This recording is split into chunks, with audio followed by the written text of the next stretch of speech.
Bonsoir à tous.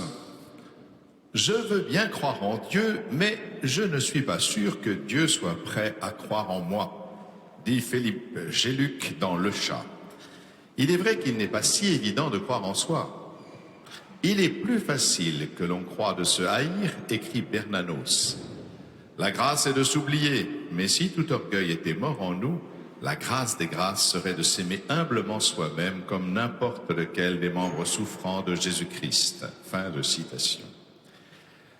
Tu aimeras ton prochain comme toi-même, dit le Seigneur. C'est le comme toi-même qu'il faut apprendre d'abord, car tour à tour nous oscillons comme un bateau ivre de l'exaltation narcissique de soi jusqu'au mépris des autres, à la détestation de soi qui nous rend incapables de nous donner aux autres. Notre place est celle du publicain qui s'aime assez pour s'estimer digne du pardon de Dieu. Seigneur, prends pitié du pécheur que je suis. Il retourna chez lui justifié. Notre prière est celle du pèlerin russe comme la respiration de notre âme et notre plus profonde dignité celle d'être aimé d'un amour inconditionnel. Jésus, Fils de Dieu, Sauveur, prends pitié de moi pécheur. Je remercie le chanoine de Mentières de nous éclairer pour savoir qui est sauvable.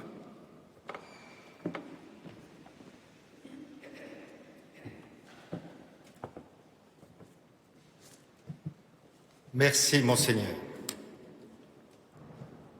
Au nom du Père et du Fils et du Saint-Esprit, je me plais à me draper devant vous du signe de la croix au seuil de cette 4e conférence, car c'est de la croix que nous parle l'évangile de ce dimanche, et c'est vers la croix aussi que doivent se tourner tous ceux qui prétendent être sauvés. Ah, le signe de la croix! Combien de fois, caché au seuil de l'église, j'observe les gens. Il y a les croyants qui viennent prier, les touristes qui viennent visiter, les passants qui viennent s'abriter ou se recueillir dans le silence et la pénombre. Quelques-uns d'entre eux esquissent un furtif signe de la croix, le plus souvent bâclé, mesquin, non repérable.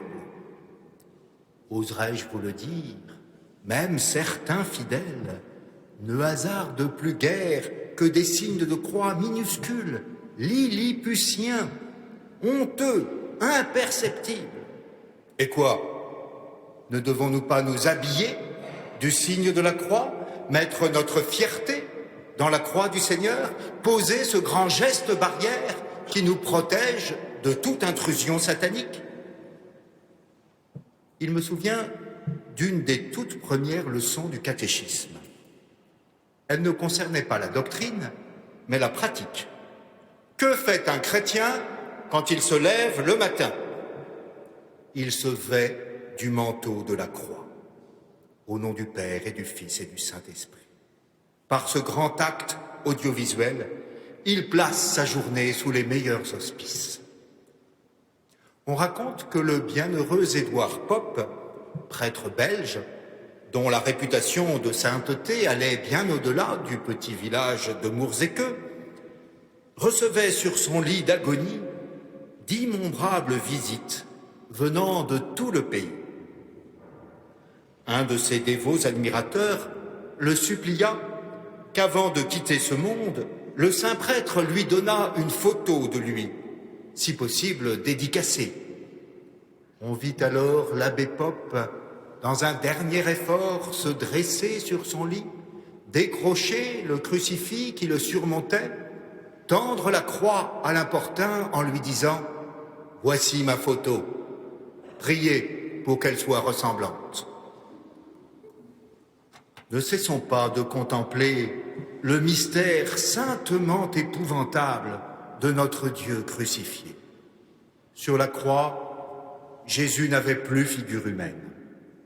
Il s'était comparé lui-même, nous l'entendions ce matin, à ce serpent d'airain que Moïse façonna sur l'ordre de Dieu. Tous ceux qui regardaient l'effigie dressée sur son mât obtenaient la guérison de tout venin mortel. Il y a un commentaire rabbinique qui raconte ceci. Les serpents au désert commencèrent à mordre les mollets hébraïques juste après que les fils d'Israël, lassés de manger chaque jour de la manne, ont râlé contre Moïse et contre Dieu. Alors les narines d'Adonai s'enflammèrent et le Très-Haut déclara « Jadis, j'avais dit au serpent, tu ramperas sur le sol et tu te nourriras de la poussière de la terre. Quant à mon peuple, je lui ai donné au contraire le pain du ciel. Or que croyez-vous qu'il arriva?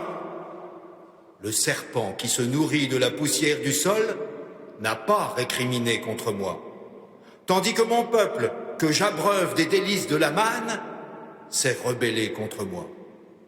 Voilà pourquoi il est juste désormais que le serpent domine sur l'homme. » Qu'il y a d'enseignement dans ces vieilles histoires rabbiniques.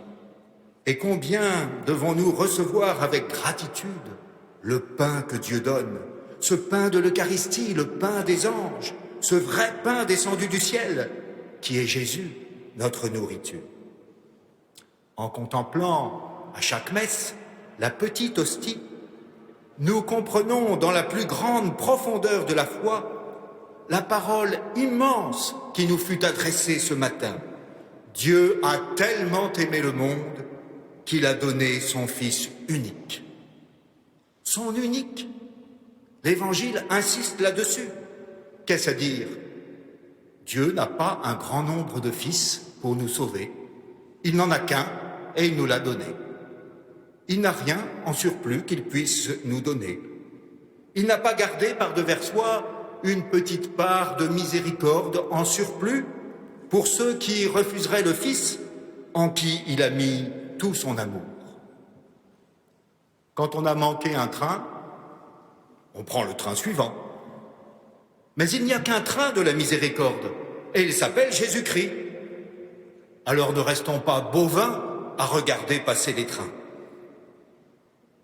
Paradoxalement, le refus total de l'amour, l'enfer, est rendu possible par le don total de l'amour, la croix. Nier l'enfer, c'est méconnaître ce jusqu'au boutisme de l'amour de Dieu.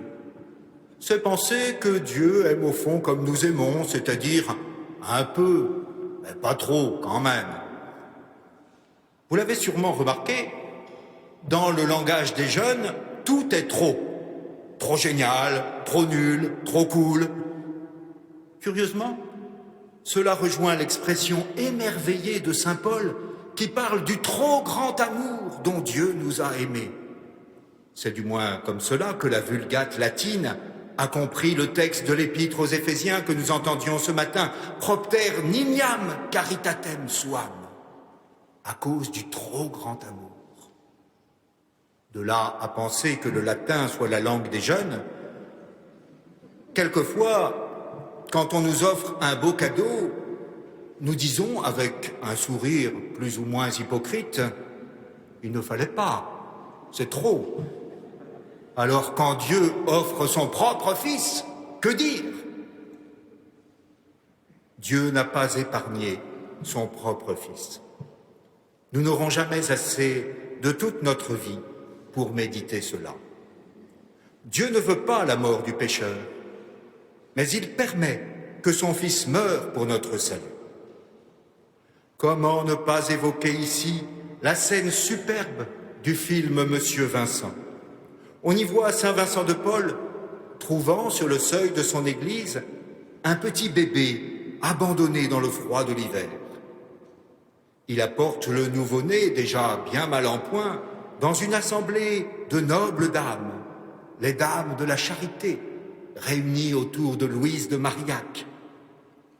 En voyant cet enfant trouvé, ces dames s'écrient avec un air de dégoût, « Voyons, mon père, cet enfant est l'enfant de l'adultère et du péché. Il doit mourir. Dieu l'a voulu ainsi. » Alors on voit Monsieur Vincent imposer le silence à toutes ces dames et promener sur elles un regard de colère et de feu, si bien rendu par les yeux de Pierre Freinet.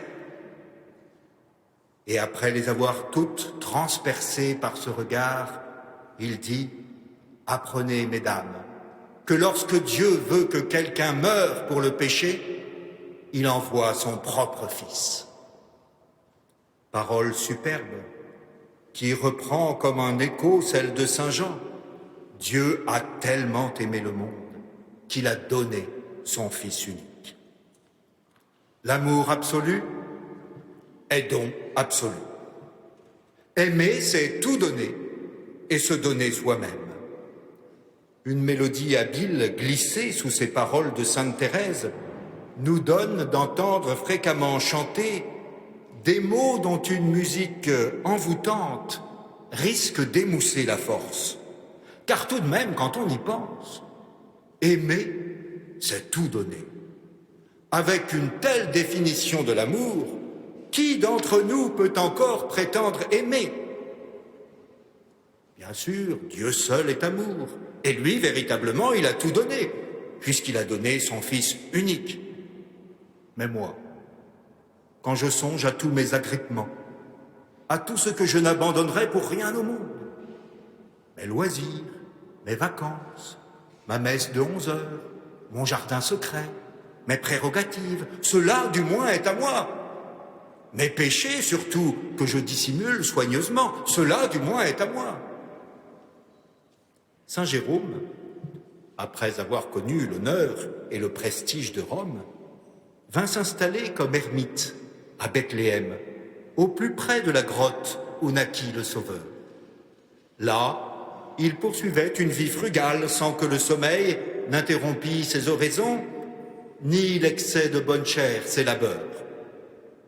Tout amoureux du bon Dieu, il priait en disant « Seigneur, le jeûne auquel je m'astreins et toutes mes mortifications, je vous les offre. Elles sont pour vous. » C'est bien, Jérôme, c'est bien. Et que me donnes-tu en outre? Ah, mon Dieu, mes veilles des nuits durant, recevez-les, elles sont pour vous. C'est bien, Jérôme. Et quoi en surplus? Mon bien-aimé Seigneur, mes travaux inlassables sur les Saintes Écritures, je vous les donne. Excellent, Jérôme. Et qu'ajoutes-tu encore? Mon Dieu et Père, ma vie entière d'érémitisme et de prière vous est offerte. C'est bien, Jérôme, mais n'as-tu rien d'autre à me donner? Le vaillant ascète de Bethléem se renfrogna, fort dépité. N'avait-il pas tout livré au Seigneur? Que pouvait-il céder davantage? C'est alors qu'il entendit une voix céleste lui dire « Et tes péchés, Jérôme, tu ne me les donnes pas, tes péchés ?» Le saint exégète se souvint aussitôt de cette parole de l'Évangile. Allez apprendre ce que veut dire « c'est la miséricorde que je veux, et non le sacrifice ».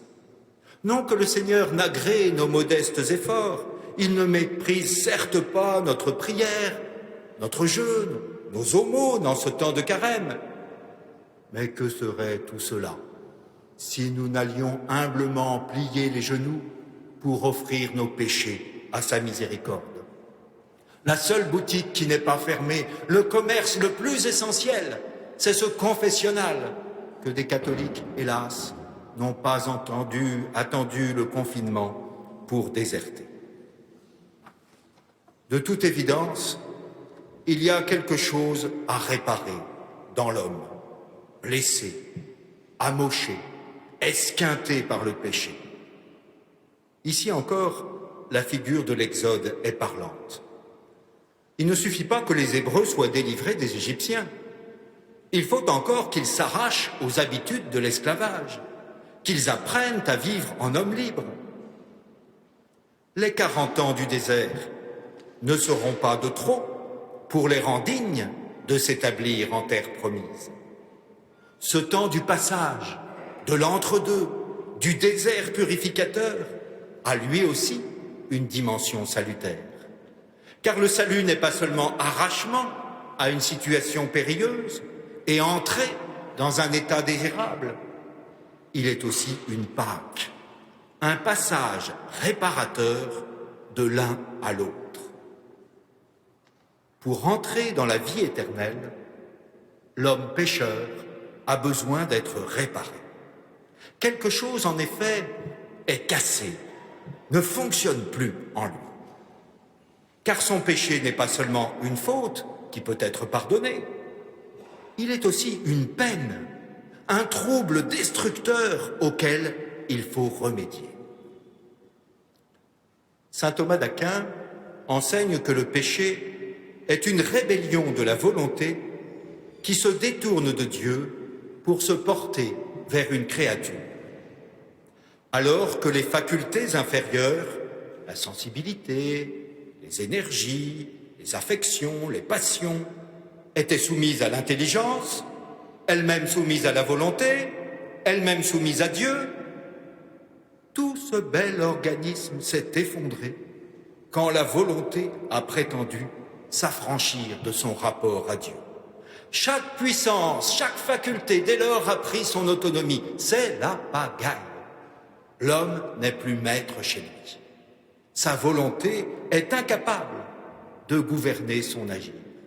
Il est le jouet de ses pulsions anarchiques. Il fait le mal qu'il ne veut pas, et le bien qu'il veut, il ne le fait pas. L'œuvre du salut comportera donc cette part de restauration intime qu'on peut bien appeler réparation ou justification. Il s'agit de recouvrer la justice originelle, presque au sens où l'on utilise ce mot en typographie. L'homme est justifié par la grâce. Il est remis en état, rectifié intérieurement, retrouvant le bel équilibre de sa constitution intime. La pensée écologique nous avertit aujourd'hui abondamment que nos actions ont une répercussion bien au-delà de ce que nous en percevons immédiatement. Il y a un impact de nos actes, de nos comportements sur l'équilibre de la planète.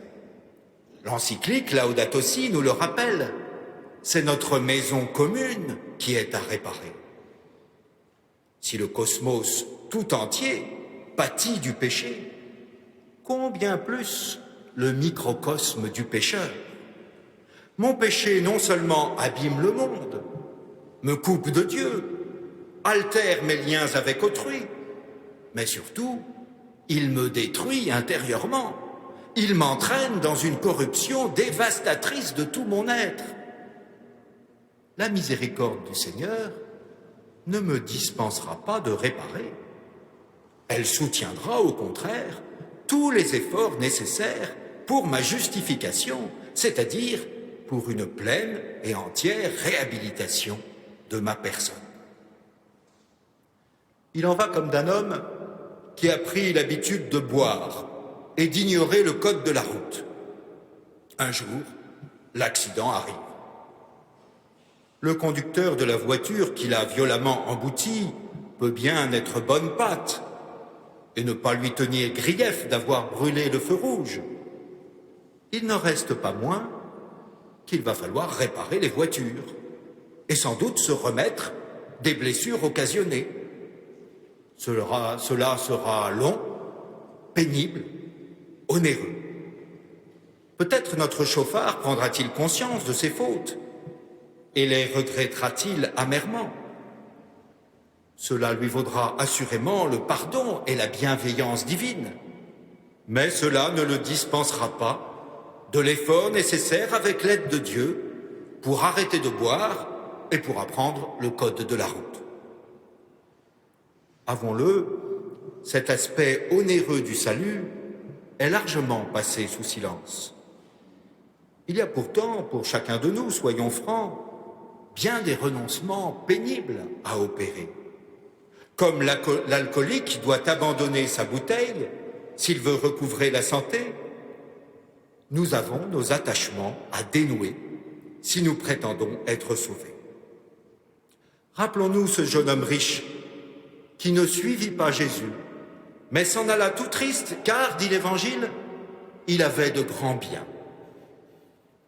Il me souvient d'un vieux vicaire dont la langue avait fourché à ce passage de saint Marc, et qui lut, il s'en alla tout triste, car il avait de grands liens. Bienheureux lapsus, car effectivement, ses richesses liaient ce jeune homme. Il était ficelé par sa fortune. N'allons pas nous imaginer qu'une moindre richesse nous mette à l'abri d'une telle mésaventure. Comme Bossuet l'exprime admirablement, l'opulence et la disette connaissent de semblables attaches. Il en va comme des cheveux qui font toujours sentir la même douleur, soit qu'on les arrache d'une tête chauve, soit qu'on les tire d'une belle tête qui en est couverte. Saint Jean de la Croix compare l'homme à un oiseau appelé à voler librement vers le ciel. Cet oiseau a un fil à la patte qui le retient à terre. Que ce lien soit un mince fil de laine, un brin ténu ou une lourde chaîne de fer, l'oiseau est empêché de voler. Peu importe que nous soyons retenus de suivre le Christ par une longue vie de péché et de vice, ou par quelques vétilles encombrantes, le fait est là. Dans un cas comme dans l'autre, nous ne suivons pas le Christ. Celui qui vend tout ce qu'il a, sauf son dernier sou, pour acquérir la perle du royaume, celui-là est bien sot, car la perle vaut précisément ce dernier sou. Comme il sera difficile à ceux qui ont des richesses d'entrer dans le royaume de Dieu. Ce n'est pas pour les riches que l'accès au royaume est difficile, mais bien pour ceux qui ont des richesses. Qui échappe à ce coup près? Qui est dépourvu de richesses? On peut être pauvre matériellement et avoir des richesses. Le vrai pauvre est celui qui est détaché même de sa pauvreté. C'est bien ce que frère Jean comprit un beau matin. Ce pieux moine s'était acquis une solide réputation de perfection. 40 ans de vie religieuse et pas un manquement à la règle, pas un écart, pas une faute à lui reprocher. Mais le Seigneur lui fit comprendre que lorsqu'on avait tout donné, on pouvait rester riche d'une réputation. Aussi le lendemain, quand la cloche sonna, convoquant tous les moines à l'office, frère Jean ne bougea pas. Ce matin-là, il arriva ostensiblement en retard au laude. Cette inexactitude passa aux yeux des siens pour sa première imperfection. Vous voyez bien, disaient les moines, il est faillible comme nous. Mais aux yeux du Seigneur, ce retard de frère Jean fut la magnifique offrande de cette réputation que 40 années de vie monastique lui avaient acquise. Seigneur mon Dieu, d'un cœur libre et joyeux, j'ai tout donné. Ce sublime sacrifice, nul ne le perçut, sinon le Père qui voit dans le secret. Celui qui s'agrippe à sa vie la perd. Celui qui l'offre en sacrifice la garde pour la vie éternelle. On peut donner sa vie tout à coup dans le martyre ou peu à peu, à coups d'épingle, comme disait la petite Thérèse, en livrant chaque jour un peu de soi dans les multiples sacrifices de la vie présente. Notre existence sur la terre est cette école du don de soi, l'apprentissage de l'amour qui se donne. Oui, mais voilà, si la mort nous surprend sans que nous ayons fini cet apprentissage, si nous ne sommes pas encore libérés de tous nos agrippements, si nous ne sommes pas purifiés de nos tares au moment de notre décès, qu'adviendra-t-il de nous? Quelle réparation sera encore possible dans l'au-delà? Vous le savez, frères chrétiens, c'est à ces questions que répond le dogme du purgatoire. Le purgatoire. Il ne manquait plus que cela dans la panoplie du théologien obsolète. Voilà bien une des notions, en effet, qui a le plus vieilli. En dehors d'un vieux tronc, dans un coin obscur de l'église, où on parvient à peine à déchiffrer l'inscription « Pour les âmes du purgatoire », le mot a complètement disparu du vocabulaire chrétien contemporain. Il est très urgent de sortir le purgatoire du purgatoire. Comme le romancier Vercors l'a montré dans son livre « Les animaux dénaturés », le trait caractéristique de l'humain est la ritualisation de la mort et la vénération durable des défunts. On retrouve effectivement cette dimension dans toutes les sociétés humaines. À ce propos, le fait que durant des mois de confinement, on ait envisagé de réduire au minimum, voire de supprimer tout accompagnement du deuil, dit quelque chose d'effarant sur la déshumanisation de notre société française. D'implacables créons ont empêché que les défunts soient dignement entourés et enterrés par les leurs. On a vu trop peu d'Antigones se rebeller au nom de leur conscience contre les lois de la cité.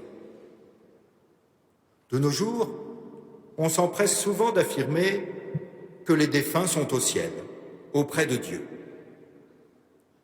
En propulsant directement au paradis nos défunts, on s'évite à bon compte d'avoir à compatir et à prier pour eux. Sur des feuilles d'information paroissiale, on trouve l'annonce des décès de la semaine introduite par la formule « est retourné à la maison du Père, monsieur Untel ». Cette formulation interroge. Qu'en savons-nous?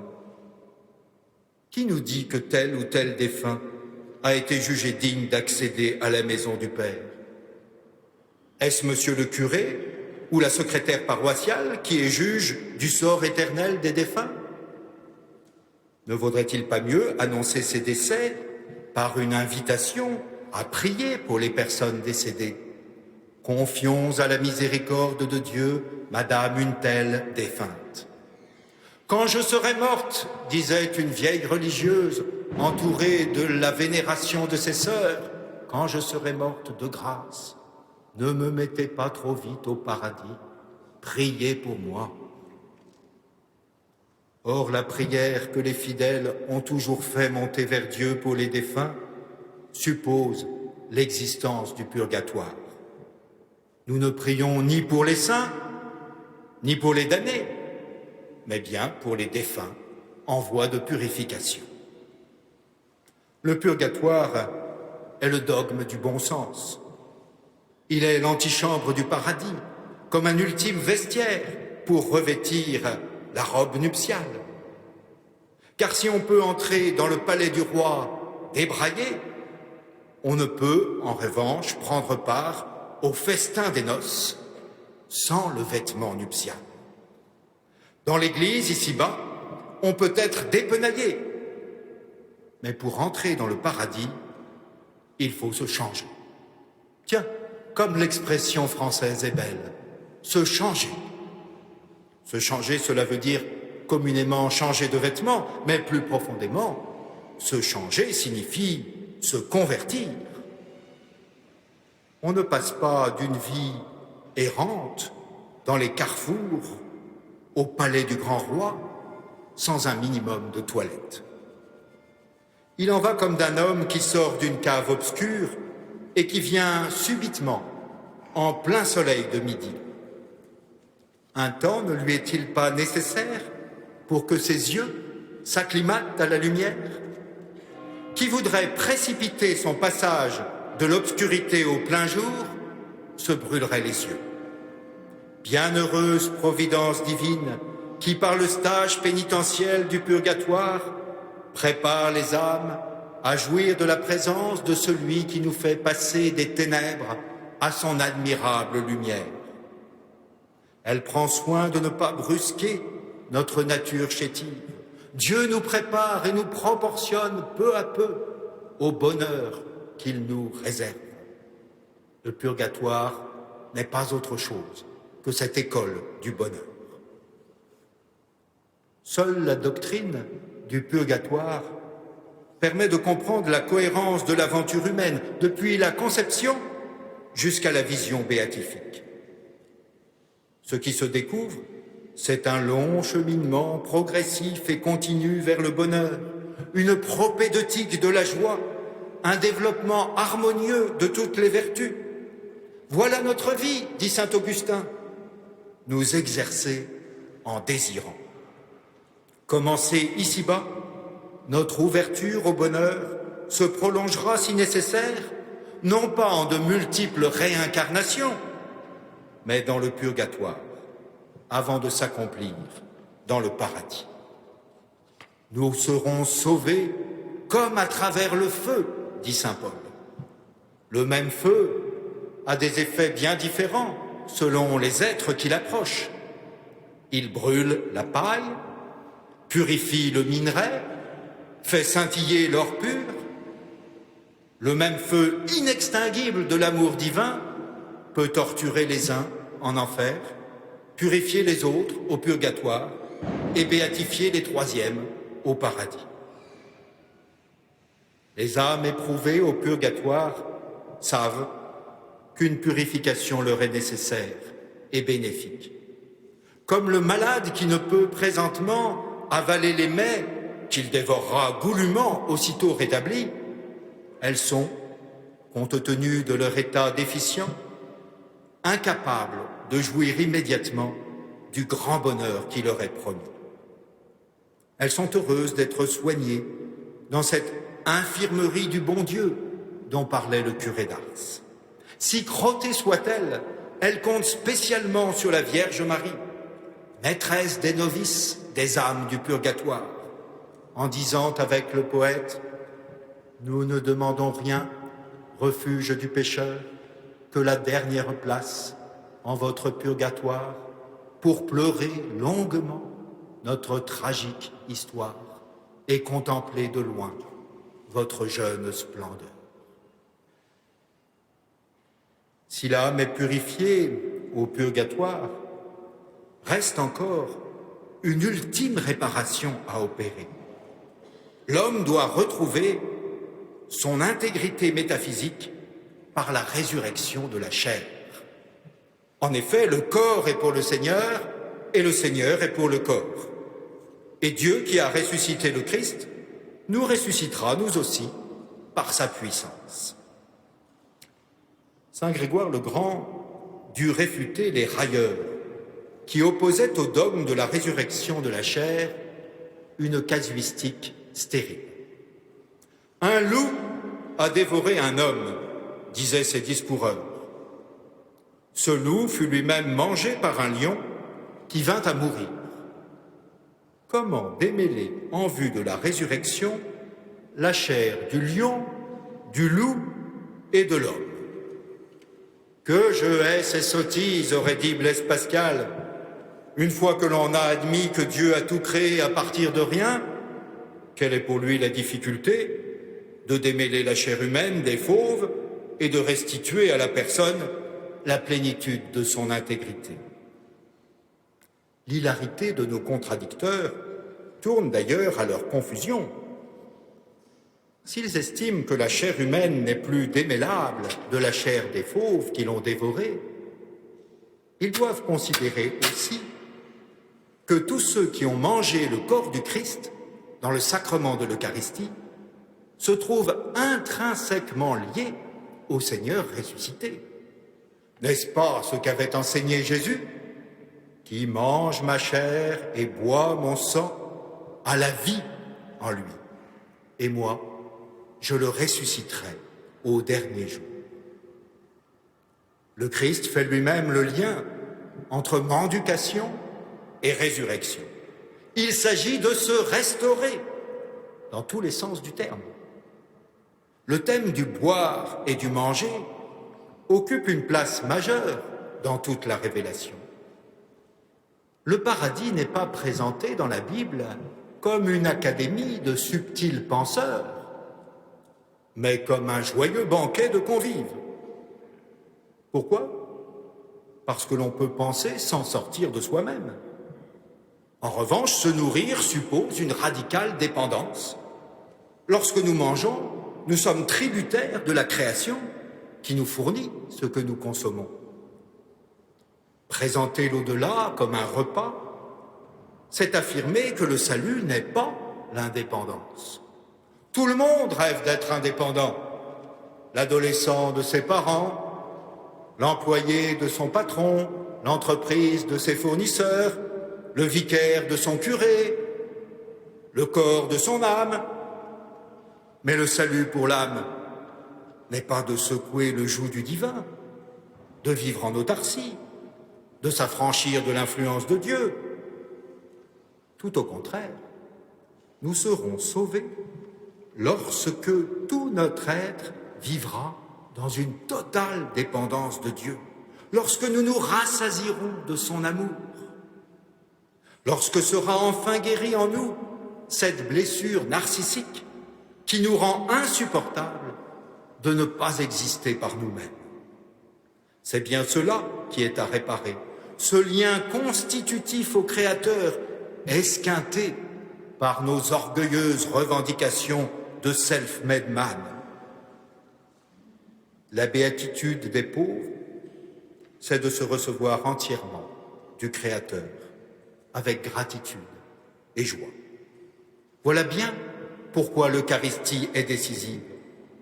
En recevant à chaque messe le pain de vie, nous faisons l'apprentissage de la radicale dépendance de tout notre être, suspendu au bon vouloir divin. Nous apprenons notre métier de sauver. Je n'ignore pas que je m'adresse à des fidèles qui ont été privés des mois durant de l'Eucharistie. Certes, si la messe n'était qu'une distraction pour personnes légèrement plus pieuses ou plus oisives que la moyenne, nous aurions pu nous en dispenser. Mais puisque le corps du Christ reçu en communion est, comme disait saint Ignace d'Antioche, pharmakon athanasias, le remède d'immortalité, l'antidote pour ne pas mourir, il est insupportable de nous en interdire l'accès pour raisons sanitaires. Il est très notable que les plus anciens pères de l'Église lient fermement la résurrection de la chair au dogme eucharistique. J'ai admiré, par-delà les siècles, nos jeunes chrétiens qui ont fait preuve de ce même sensus fidelium, en se tenant aux portes des églises pour réclamer que la messe leur soit rendue. Parce que la messe n'est pas un ornement de notre foi, mais notre vie même, source de ce que nous sommes, sommet auquel nous aspirons, gage de notre salut. Quand il trouva l'église close, un matin que le curé malade ne s'était pas réveillé, le jeune Joseph Sarto resta une demi-heure en adoration, à genoux sur le seuil dur et froid de l'édifice, adorant à travers la lourde porte de chêne le Christ présent là-bas, au loin, tout au bout de la nef, dans le saint tabernacle. Il avait 8 ans. Il y croyait. Il deviendra le pape Pie X, Saint Pie X, qui permit aux enfants de recevoir la communion en leur jeune âge, car il était quand même trop cruel qu'ils en fussent privés. Contre la tentation si fréquente de nos jours de voir le salut comme une libération de la chair, une évasion des limites et des contingences corporelles, l'Église oppose son dogme et sa pratique eucharistique. Qui célèbre la messe ne peut plus regarder le corps humain comme une guenille sans importance.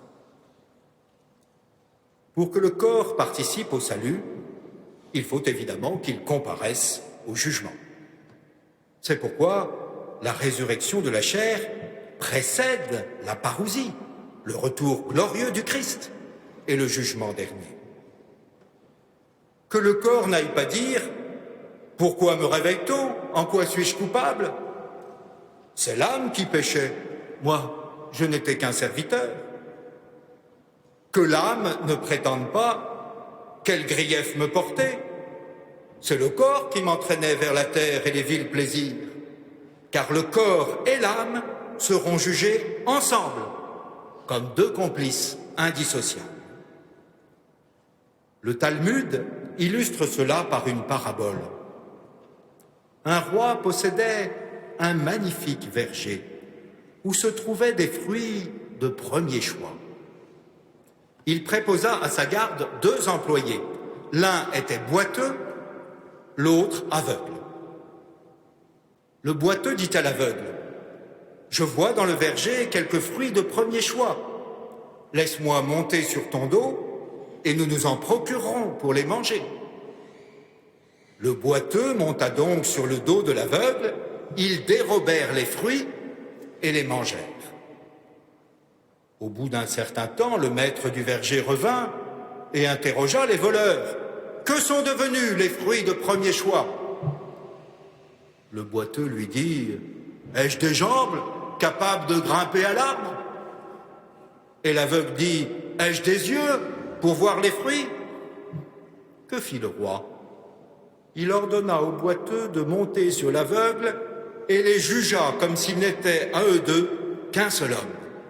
De même, dans l'au-delà, le Tout-Puissant, béni soit-il, prendra l'âme, l'enfermera dans le corps et les jugera ensemble.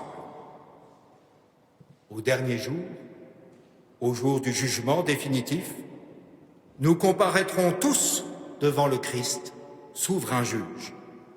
Ceux qui auront fait le bien ressusciteront pour la vie, ceux qui auront fait le mal ressusciteront pour la damnation. Ce n'est pas une partie de nous-mêmes, la plus éthérée, la plus subtile, qui sera jugée, mais bien nous tout entiers, corps et âme. Dans cette chair ressuscitée, tous se tourneront pleins d'amour ou de terreur vers ce Christ glorieux au jour de son ultime avènement. Alors, les justes resplendiront comme le soleil dans le royaume de leur Père. Ce sera le temps de l'homme béatifié. Nous le verrons dimanche prochain.